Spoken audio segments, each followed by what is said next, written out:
నువ్వు చెప్పాల్సినవన్నీ పొద్దునే నేను వేణుతో చెప్పానులేరా. వాళ్ళు కలిసి ఉన్న ఫోటో ఒకటి ఉంటే చాలు. దాన్ని పార్క్లో, మార్కెట్లో ఎక్కడైనా సరే ఫోటోషాప్ చేయడానికి మనకు మనుషులున్నారు. వెళ్దామా? అయితే ఫోటో ఎలా? ఫోటో ఏంటి?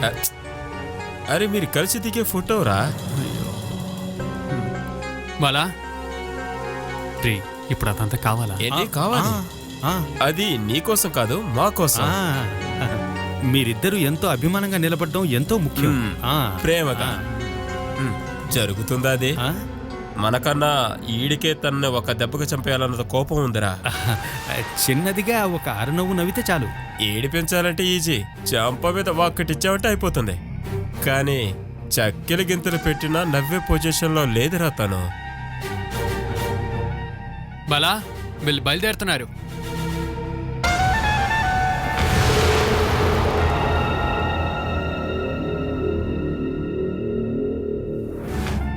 బాలా మేము బయలుదేరుతున్నాం. కొన్నిసార్లు మేము ఊరంతా తిరిగే వెళ్తాం, ఏదైనా ఈరోజే వెళ్ళిపోతాం. ఇకపైనంతా మీ జీవితమే.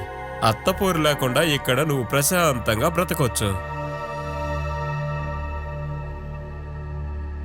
వేణు, అన్నయ్య అన్న హక్కుతో నీకు సలహా ఇస్తున్నాను అనుకోకు.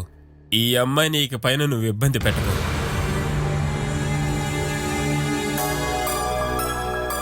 మీ ఇద్దరి మధ్య ఏదైనా జరిగిందంటే తను బస్సు ఎక్కి వెళ్ళిపోయేంత దూరం కాదు ఇది. అదెప్పుడు నీకు గుర్తుండాలి. మీరిద్దరూ సంతోషంగా కలిసి జీవించడమే మా ఇద్దరి ఇష్టం. అందుకోసమే మేము ఇంత పెద్ద రిస్క్ తీసుకుని వేణుతో నిలబడ్డాం. మమ్మల్ని ఇక్కడికి రానివ్వకండి. ఇక వెళ్తాం బాలా. నేను అనిలాతో చెప్పకుండానే కదా వచ్చాను. మేము తిరిగి వెళ్ళాక నమ్మకం కోసం మీరిద్దరు కలిసి నవ్వుతూ దిగిన ఒక ఫోటో. వేణు కొంచెం కలిసి నుంచోండి. అది వేణన్నా, నువ్వు బాగా స్టైల్గా నిలబడు. ఓకే, ఇదేంట్రా ఇండియా పాకిస్తాన్ లాగా? ఇద్దరు కలిసి సంతోషంగా నిలబడండి.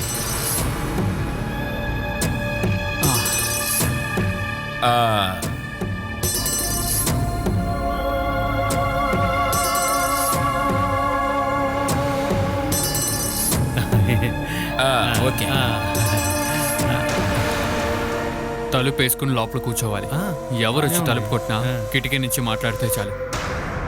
నీళ్ళు రావడం లేదని ప్రాబ్లం వచ్చిందంటే కింద సెక్యూరిటీకి చెప్తే చాలు.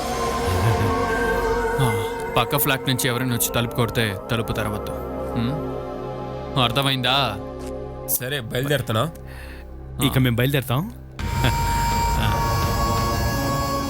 మీ ఇద్దరికి చెప్పింది జ్ఞాపకం ఉంది కదా? రా.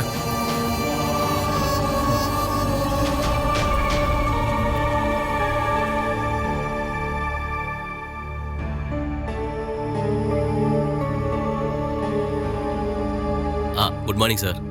Good morning. हाँ इंदरपाल साहब, ये सामान क्या लेके जा रहे हैं? सुधाकर साहब के लिए। क्या साहब? कुछ नहीं। Okay sir. हिंदी वाला उన్నారు కదా.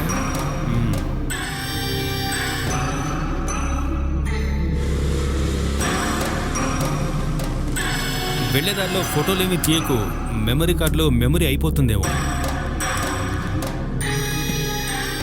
అరే వేణు, नमस्कार नमस्कार। కబ్ ఆయా? कल। ఇదిగోరా తళ్ళాలు. అన్నయ్య నువ్వు నడపాలి, ట్రాఫిక్ గా ఉంటుంది, నా వల్ల కాదు. రెండు ఇచ్చానట్టే. అరే రే, వాడేంట్రా కబడ్డీ అని అడుగుతున్నాడు? కబడ్డీ కాదు, కబాయా. ఎప్పుడు వచ్చావని అడిగాడు. పద. అరే వేణు, ఈ ముందెక్కడ దొరుకుతుంది? పొద్దున్నే తాగావు. అది పొద్దున కదరా, మనం ఎప్పుడు నీళ్ల మధ్యనే కదా కూర్చొని తాగాం. కారులో ఎప్పుడు తాగలేదు కదా. మరి వచ్చినప్పుడు తాగాలి. అది తను తీసుకొచ్చే టెన్షన్ లో కదా. సరే నువ్వు బండ్లెక్కు. ఏంటే కొనిస్తానులే. అయితే సరే.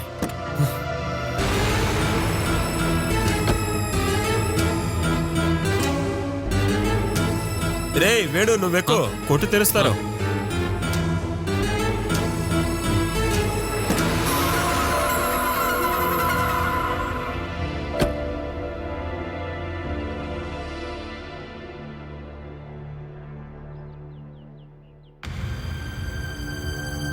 బాలా విషయంలో ఇప్పుడు మనం ఏం చేద్దామంటారు నాన్న? అన్ని వివరాలు రాసి స్టేషన్లో కంప్లైంట్ ఇచ్చాంగా. అయితే మన బాధ్యత తీరిపోయినట్టేనా? అది కాకుండా ఇంకేం చేయగలం? పూణేకి వెళ్ళి విచారించడం నీ వల్ల అవుతుందా? నేను అక్కని బావని ఇంటికి పిలిచాను. మనోజ్ వచ్చి ఏం చేస్తాడు? మన మీదే తప్పుందని చెప్పి వెళ్ళిపోతాడు. ఆ రోజు మనోజ్ బావ అలాగా మాట్లాడాడు. ఆ రోజు తను మాట్లాడింది నిజమే అని ఇప్పుడు అర్థమైందిగా. నేను బలవంతం చేశాను కాబట్టే తను ఒప్పుకున్నాడు. నువ్వెందుకు వెళ్ళి వాడి కాళ్ళు పట్టుకోవడం? ఇప్పుడు సాయం చేయడానికి ఎవరున్నారు నాన్నా?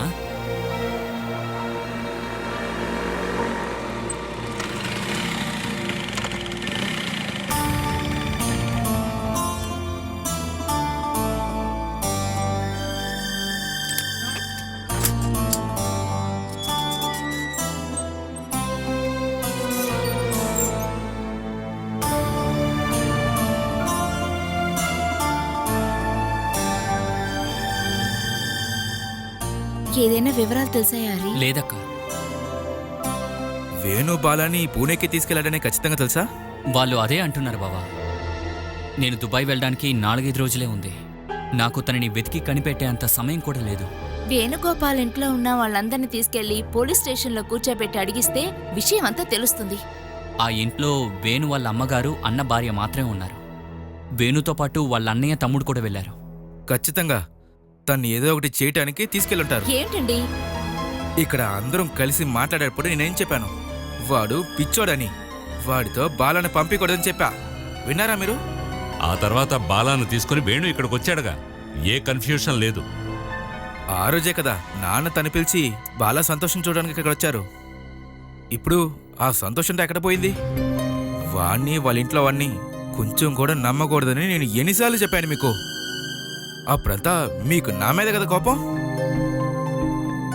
జరిగిపోయింది ఎందుకు బావా, ఇక జరగాల్సింది చూద్దాం. తిరిగి వచ్చిన తనకి ఒక మోరల్ సపోర్ట్ ఇచ్చిన అయినా సరే తను బాగుండేది కదా. తను ఏదో ఒకటి పని చేసుకునేది కదా ఇక్కడే. బాలాని వాడితో పంపించే బదులు మెడలో ఒక రాయి కట్టి బావిలో వదిలేసి ఉండొచ్చు. ఇక్కడ గట్టిగా అరిచి 10 మందికి తెలియాల్సిన అవసరం లేదు. లోపలికి వెళ్ళి మాట్లాడుకుందాం. మనోజ్ బావా, ఇలా చూడండి, మనం ఇక్కడికి వచ్చింది సమస్య తీర్చడానికి, సమస్య పెంచడానికి కాదు. అంతా మన చేయి దాటిపోయిన తర్వాత ఇంకా మనం ఏం చేస్తాం చెప్పు? బావా లోపలికి వెళ్ళి మాట్లాడుకుందాం రా బావా. ఉమ్.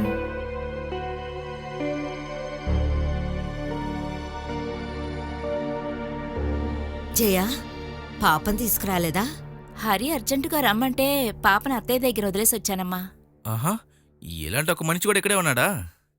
తోడబొట్టిన దానికి ప్రాబ్లం ఉందని తెలుసు కూడా ఎలా కామ్గా ఉన్నాడో చూసావా? తోడబుట్టిన దాని మీద ప్రేమే లేదు వీడికి. ఇప్పుడు మనం ఏం చేద్దాం బావా, నువ్వే చెప్పు. నేను చెప్పినట్టు మీరు చేస్తారా? ఇప్పుడు మనందరం కలిసి బాగా ఆలోచించి ఒక నిర్ణయానికి వద్దాం. రేపు పూణే నుండి శవంగా పంపించినా కూడా మీరు మీ అందరు మనుషులు కలిసి ఆలోచిస్తూనే ఉంటారు.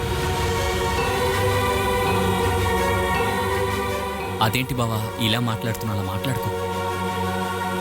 అది ఏంటి హరి, నేను చెప్పేటప్పుడు మాత్రం తప్పుగా ఉంటుంది. అయిపోయిన విషయం గురించి మాట్లాడడం వల్ల ఉపయోగం లేదు. అయిపోయిన విషయం కాదు, జరగబోయే ఒక విషయమే నేను మాట్లాడుతున్నా. ఏదైనా సరే బాలా ఇష్టం లేకుండా తను తీసుకెళ్ళుంటారు. ఇంతకు ముందు జరిగిన దానికన్నా ఇప్పుడు ఇంకా చాలా కష్టపడతాడు తన్ని.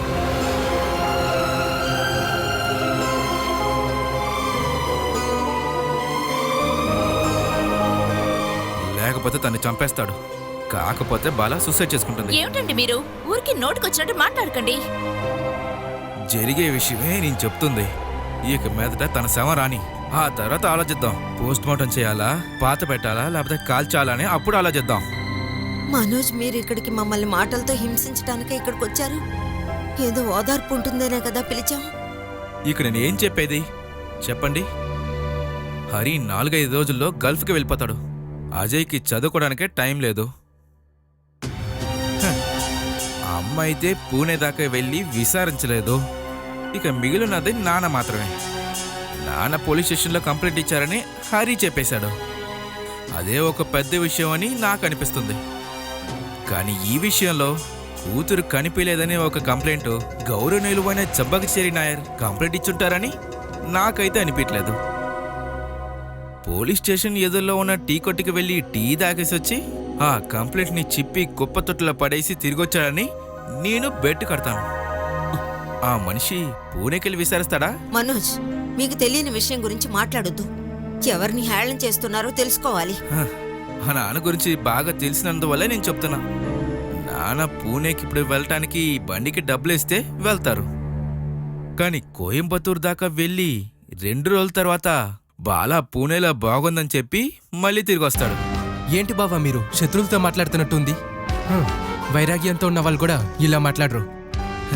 నాకు నీ దగ్గరంట వైరాగ్యమే లేదు, జాలి వేస్తుంది. ఇంకా చాలా హేళనగా ఉంది. మేము చేసింది చెప్పింది అన్నీ తప్పులే ఒప్పుకుంటున్నాం. నువ్వు మహా తెలివైన వాడివిగా, నువ్వెళ్ళి ఎంక్వైరీ చేయొచ్చుగా. తన తల్లిదండ్రులు నేను కాదు కదా, అంతేగా.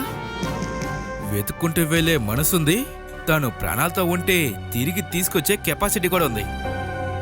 కానీ తిరిగి వచ్చే బాలాన్ని ఇక్కడైతే నేను ఉండనివ్వను. నా ఇంట్లోనే ఉంచుకుంటాను. తను జీవితం మొత్తం అక్కడే ఉంటుంది. రక్తబంధం అయినా సరే నా పెళ్ళానికైతే అది కొంచెం కూడా ఇష్టం లేదు.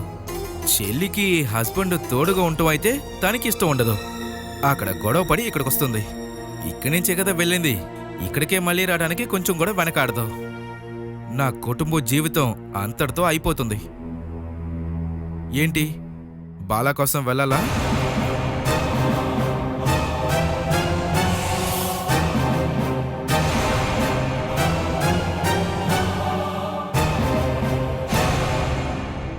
కూతుర్ని తీసుకెళ్లి బలిచ్చి తనకి ఏదేదో చేస్తున్నట్టు అంతా చూపించి నిన్న ఆటలో చూడండి. నాకిక్కడ ఏ రోలు లేదు. హరి, ఇలాంటి ఒక విషయానికి ఇక మీద నన్ను ఎప్పుడూ పిలవకూడదు. ఏమండి? నాకు కొంచెం పని ఉంది. ఇవన్నీ అయిపోయిన తర్వాత అందరికీ నచ్చ చెప్పి నువ్వు ఒక ఆటో పట్టుకొని ఇంటికి వచ్చేసేయ్.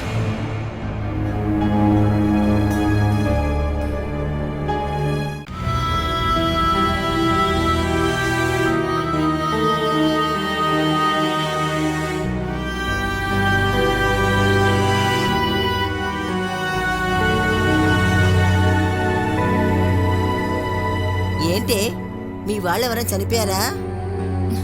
చచ్చారో లేదో తెలియదు, అందుకే కూర్చున్నాను. చచ్చారని తెలిస్తే తెల్లచీర కట్టుకొని విధవలాగా మా ఇంటికి వెళ్లేదాన్ని. ఏంటే, నా కొడుకుని చంపాలని అంత ఆశపడుతున్నావా? నేనేం ఆశపడలేదు. మీరే మీ అబ్బాయిని చంపడానికి పంపించారు కదా. ఆయన ఇక్కడి నుంచి వెళ్ళి ఎన్ని రోజులైంది? ఆయన పెళ్లి చేసుకున్న భార్య నేను ఇక్కడ ఉన్నానని ఏదైనా ఆలోచన ఉందా? ఎప్పుడు వస్తానన్న విషయమైనా ఫోన్ చేసి చెప్పుండొచ్చు కదా. తాను చేసేవన్నీ అప్పుడప్పుడు నీకు ఫోన్ చేసి చెప్పడానికి తాను ఏం పెళ్ళాందాసుడు కాదు. తను నాతో అన్ని విషయాలు చెప్పేసే వెళ్ళాడు. నేను ఆ మనిషికి భార్యని. ఆ విషయం ఆయన గుర్తుంచుకుంటే బాగుంటుంది. భార్య అంటే ఆ పనులు మాత్రం చేయాలి. అది కాకుండా అమ్మని, మొగుణ్ణి, ఇంట్లో వాళ్ళని ఆట పట్టించి సంతోషంగా జీవించకూడదు. నేను ఇక్కడికి వచ్చే ముందు ఎలా ఉన్నానో మీకే తెలుసు కదా అత్తయ్య. మీ కాళ్ళు కడిగి పూజ చేసేంత సహనం కూడా ఉండింది నాకు, అలాగే ఓర్పు ఉండింది. అదంతా లేకుండా చేసి నేను ఇలా మాట్లాడడానికి కారణమైంది మీరే కదా. నువ్వు బాగున్నావో పాడైపోయావో ఇవి నాకు అవసరం లేదు. సతీష్ని తీర్చిదిద్దాలని నీతో పెళ్లి చేసి పెట్టాను. పెళ్ళైన తర్వాత వాడు తాగడం ఎక్కువైపోయింది. అది నీ మూలంగానే కదా జరిగింది. అదంతా నా మూలంగా ఏం జరగలేదు. మీ పెంపకం వల్ల ఇలా జరిగింది. పిల్లల్ని బాగా పెంచుంటే బాగుండేది. లేదంటే ఊర్లో వాళ్ళు చేయి చేసుకుని బుద్ధి చెప్పే రోజు వస్తుంది. అది కూడా చూస్తారు మీరు. పొగరపోద్దానా, నీ నాలుక లాగి కోసేస్తాను. నా పిల్లల మీద ఎవరు చేయి చేసుకోరు. అది కూడా చూస్తాం కదా. ఒక అమాయకురాలైన అమ్మాయిని బలవంతంగా తీసుకువెళ్తారా? దానికి బదులుగా భవిష్యత్తులో మీరు తప్పకుండా అనుభవిస్తారు. ఇలా చూడండి, బాలా కనుక ఏమైనా అయిందంటే వాళ్ళ ఇంట్లో వాళ్ళు ఊరికే వదిలేస్తారనుకుంటున్నారా మీరు? అన్ని విషయాలు మీకు తెలుసనే అంటారు కదా. బాలాని అందరూ కలిసి చంపేసి పూడ్చిపెట్టడానికి తీసుకువెళ్లారా? అమ్మాయిల పద్ధతి బాగలేకపోతే మగవాళ్ళు అలాగే చేస్తారు. అలాగైతే ముందుగా చంపాల్సిందే నిన్నే కదే. నీకున్న ఇంత చండాలమైన మనసు ఇంకెవరికి ఉంటుందే జగదాంబ, చెప్పు. అత్తయ్య చెప్పేది మగాళ్ళ గురించి. మీరు గనక మగాడు ఏంటి ఎప్పుడో చేసేవారు కదా. ఇప్పటికే మించిపోయిందేం లేదు. మీరు మగాడైతే ఇప్పుడైనా ఆ పని చేయొచ్చు.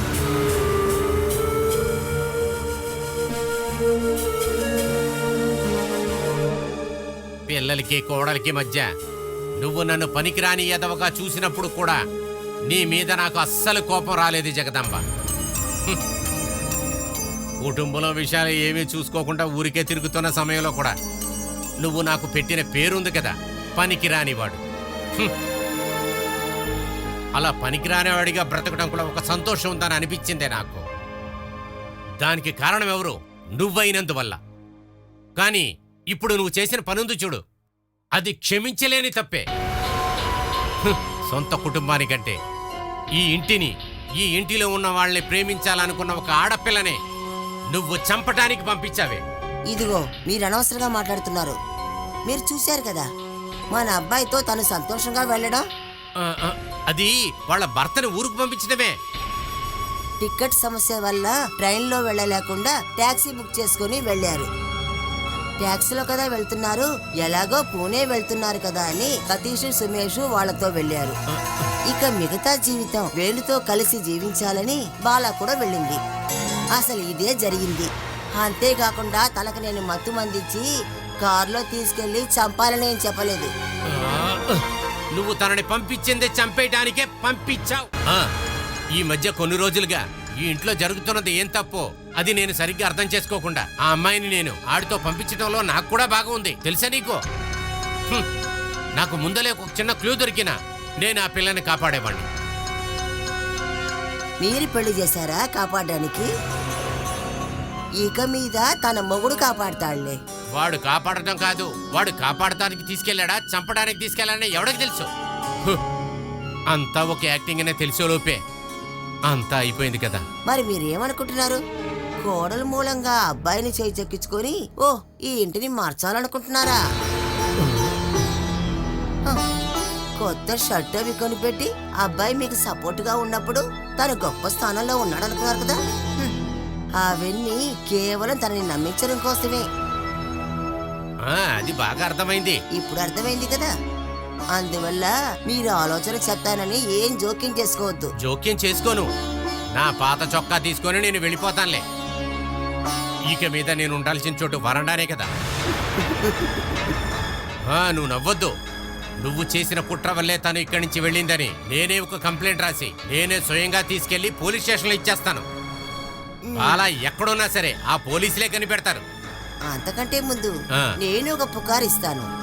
మామగారి ఇబ్బంది తట్టుకోలేకుండా బాలా భర్తతో కలిసి పుణేకి వెళ్ళింది అని. సొంత చెల్లెలైనా సరే భర్త ప్రేమ అనురాగాలు ఇంకొకరికి పంచడం ఏ భార్య ఒప్పుకోదు. బాలా గురించి తను ఎప్పుడు అలా అనుకోదు. అది నీ ప్రేమానురాగాలు ఎవరికి పంచనందువల్ల అలా అనిపిస్తుంది. కట్టుకున్న భార్యకిచ్చే గౌరవాన్ని మరొకరికి పంచుతూ ఉంటే తను ఒప్పుకుంటుందని నువ్వు అనుకుంటున్నావా? అందరికీ వాళ్ళ కుటుంబాలే గొప్ప. నీ కుటుంబంలో ఇప్పుడున్న సంతోషం ప్రశాంతత నువ్వే నాశనం చేయకరా మనోజ్. బాలాని నేను కూడా వదిలేస్తే కనుక ఎలాంటి కష్టాలు ఎదురైనా సర్దుకుపోయే స్వభావం ఆడవాళ్ళకి ఆ భగవంతుడు ప్రత్యేకంగా ఇచ్చాడ్రా. క్షమించే గుణం, ఓర్చుకునే గుణం ఆడవాళ్లకే ఉంటుంది. బాలని తలుచుకుని నువ్వు జయ దిగులు పడొద్దు. ఇప్పుడున్న పరిస్థితుల్ని ఎలా ఎదుర్కోవాలో బాలకి బాగా తెలుసురా.